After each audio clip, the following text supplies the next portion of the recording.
Good afternoon. I would like to thank you, senators and members of your respective committees, for holding these hearings on these urgently important issues and for considering my statement as well. And it would also be submitting a more detailed version of my remarks into the record for all of your consideration. New York City police officers perform their jobs today in an environment that is more difficult and dangerous than any in recent memory. We recognize that today's discussion has come about because of the assassinations of police officer Raphael Ramos and Win John Liu. But their murder is only one tragic example of the recent wave of attacks on and the threats against New York City police officers, not only here in New York City, but also in our great state, but unfortunately across the country and around the world. These attacks have underscored the obvious need for the equipment, training, and increased staffing that will allow police officers to better protect themselves and the public from these threats. I will share some of our specific proposals in this area with you as we move forward here today. But I also believe that we must address these threats at their source, which is the current climate of hatred and violence directed at police officers. So many of these recent attacks, including the murders of police officer Ramos and Liu and the terrorist hatchet attack on 4 police officers in Jamaica, Queens last October, have followed the same pattern. The calls for violence against police officers find their way to the fanatical and unstable, who unfortunately then carry them out. We must put an end to these calls for violence. To do that, we must put an end to the anti-police climate in which they are able to circulate and unfortunately gain traction. In New York City, as in many places around the country, some elected officials and activists have advanced a narrative that depicts police officers as racially biased and habitually abusive. While we strongly disagree with this and the conclusions that have been drawn from it, police officers understand why this perception exists. It is at least partially a result of policing policies that police officers have no role in creating, and many times we've actively opposed them. The PBA, for example, pressed for state legislation in 2010 to make quotas for stop, question, and frisk and all other types of police activity illegal, which was passed with the assistance of many in this room and many others of your associates. But numerically driven policies that deprive police officers of their discretion persisted. And in the past number of years, we've seen the predictable backlash in the form of court decisions and legislation introduced at the local level. But rather than addressing the failed policies that are at the heart of the issue, these misguided reform efforts have invariably shifted the burden onto the police officers on patrol on our streets. The message behind all of these efforts is that police officers are bad actors and must be scrutinized, controlled, and punished so that they don't victimize the public. And that's just wrong and misguided, I believe. Some of our elected leaders may have repeatedly proclaimed their support for police officers, but their actions and policies have amounted to official support of those who spread a message of distrust and disdain for law enforcement. Once that message has reached an unstable individual with the means and opportunity to attack police officers, it becomes an act of violence, unfortunately. In order to prevent another tragedy like the assassinations of police officer Ramos and Liu, we must break this cycle, and we must break this cycle together. We must treat threats against police officers as threats against our society as a whole, each and every one of us as we wears uniform or walking down our streets. And we must punish those who make such threats accordingly. And we must provide our police officers with the resources they need to simultaneously protect themselves as they go out and do a dangerous job, but also the public in which we serve and we so want to protect. At the same time, those who are responsible for setting public safety policy must align themselves behind a clear mission and set broadly supported goals. It's widely acknowledged that the dramatic crime reduction we've seen in New York City has been to the keys to this city's current prosperity. But now that we've restored public safety in this city, some have wondered whether the public safety mission has changed. If the public, through their elected representatives, decided that priorities have indeed changed. Police officers need to have that message clearly communicated to them. The current debate over the so-called broken windows policing strategy is an example that needs some clarity. Our leaders can, on one hand, say that support broken windows style policing, while on the other, carve out exceptions that swallow the original concept as it's been explained to the police officers. It is no longer if it's no longer supported or no longer supported in its previous form, police officers need to know what remains and must be provided with the coherent guidance on just how they should conduct themselves and the policies we should follow. In our view, the twin objectives of protecting police officers and preserving our public safety can and must be addressed simultaneously. We believe that there are several specific actions that you can take along with your fellow legislators in order to help further these goals, and I'll put some of them on the table, and they are also in the longer version. Number one, declare a moratorium on local legislation in the area of criminal justice and police procedure. Criminal procedure law, particularly those laws that impact certain police practices, has historically been a function of the state government. Recently, however, some local governments, including New York City, have attempted to usurp the state's traditional role through ill-considered local legislation that is fashioned and enacted in a response to the latest headlines without any consideration for its long-term public safety impact or its relationship to the surrounding body and law that should be included.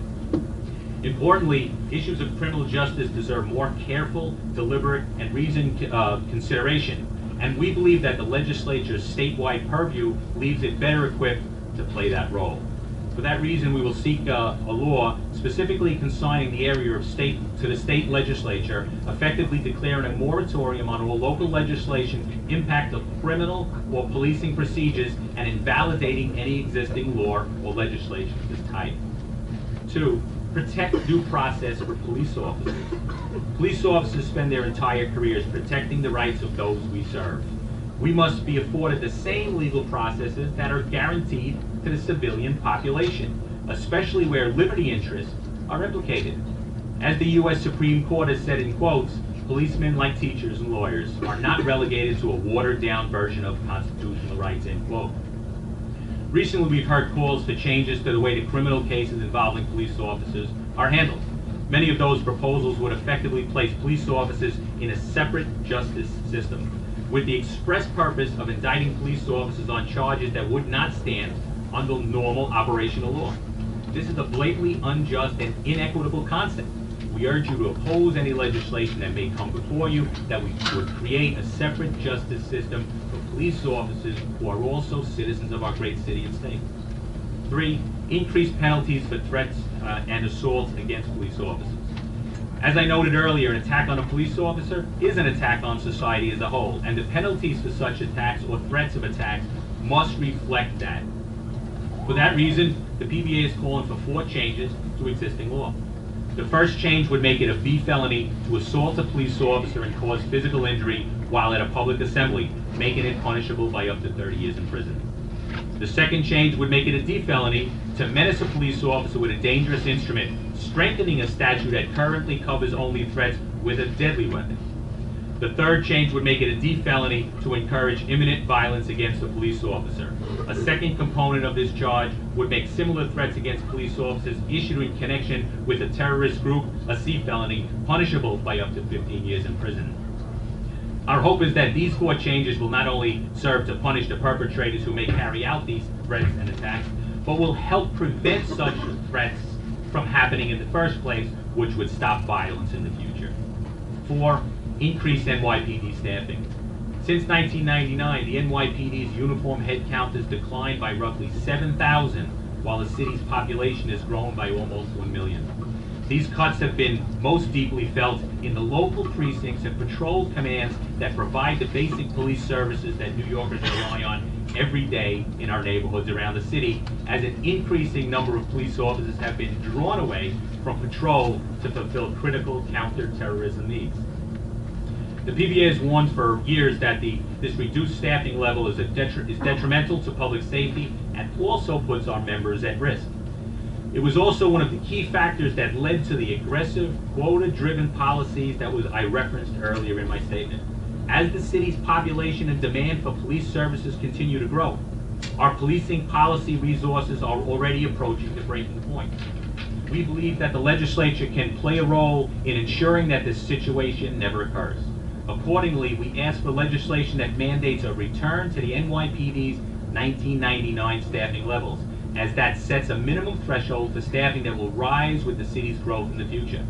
This restoration in police staffing could be funded by a targeted tax similar to those that funded similar staffing increases under the Safe Streets, Safe Cities program in the early 1990s, which was very effective. 5, provide steady funding stream for bullet-resistant vests. The City Council's recent decision to allocate additional funds to purchase new bullet-resistant vests for some police officers who are currently wearing outdated or expired vests is a good first step, quite frankly. but it has also highlighted the need for a steady stream of funding to guarantee that replacement vests will be purchased on a routine basis moving on into the future. The risk posed by worn out or ill-fitting vests or vests with outdated technology is well documented. And the law requires an employer to provide, in quotes, reasonable and adequate protection to the lives, safety, and health of his employees, end quote. That's our members. For that reason, the PBA is planning to seek legislation that will compel the city and the NYPD to pay the cost of issuing bullet-resistant vests with the latest technology and maximum coverage, as well as the cost of replacing any vest that's damaged, does not fit, or that has passed the given expiration date. 6, fund an anti-terror assault kit for all New York City police officers. Recent events have demonstrated that active shooter-style attacks are becoming a preferred tactic for terrorists around the world, and they've already been grim reality of American policing, unfortunately, for some time.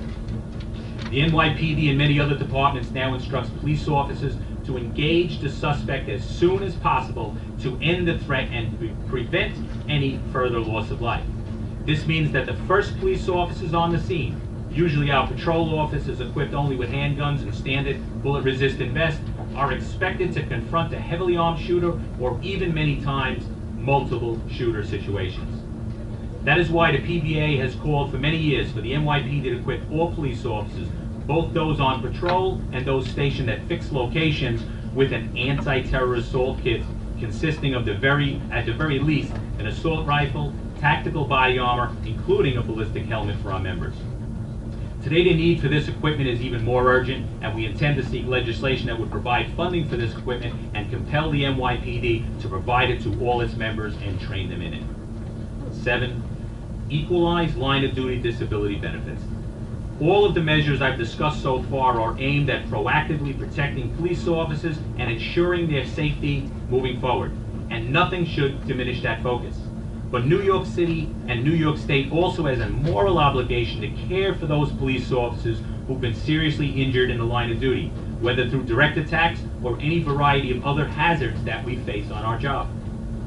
As you may be aware, New York City police officers and firefighters hired after July of 2009 have been placed into the Tier 3 pension plan as an unintended consequence of former Governor David Paterson's veto of the Tier 2 extender bill. Tier 3 includes a reduced accident disability pension benefit for all those who are permanently disabled in the line of duty. That benefit is significantly less than the benefit provided to their more senior colleagues under Tier 2, and that benefit afforded to every police officer and firefighter in New York State under Tier 5 and Tier 6. Tier 3 police officers who were recently injured in the line of duty may be subjected to this diminished benefit in the near future, unfortunately. It is not only a matter of basic fairness to protect them and their families against the financial risk that they may incur on our behalf, it is also a matter of public safety. I ask you to put yourselves in the position of New York City police officers and firefighters who are unsure whether they will be able to provide for their families if they are hurt on the job. Would you hesitate to put yourself in harm's way, knowing that may well happen? The PBA will continue to back legislation that would give New York City police officers the same level of line of duty disability benefits as all other police officers in our great state. This legislation already has strong local support. As of today, 35 members of our City Council has signed on to a resolution in support of such a change, and I hope you and your colleagues in the legislature will give it your support as well. I would like to conclude my remarks today by stressing once again that protecting our police officers and ensuring that they are treated fairly are essential components to the safety of the city and New York State as a whole. Public safety must remain a top priority, and how we go about implementing that priority is ultimately the decision of policymakers like yourselves. But we believe that it cannot be maintained by a government that does not support its police officers, that besieges them with criticism and ill-considered oversight, that subjects them to unprecedented and unwarranted levels of discipline, and relegates them to a different and more burdensome system of justice than the rest of our fellow Americans. Most importantly, we cannot expect our police officers to effectively protect us unless we do everything in our power to protect them as well. We've seen some hopeful signs recently that our leaders in New York City may be beginning to move in that direction. but our police officers still need the words of support, which we appreciate, to be backed up by more meaningful and consistent actions. We believe the proposals and measures we've outlined will serve to maintain and increase the safety of police officers and enhance public safety as a whole. And I ask once again that you give all these proposals your support, and I thank you with all respect again for hearing and considering my testimony here today, and I will gladly answer any questions you may well have. Thank you, President Lynch. Thank you.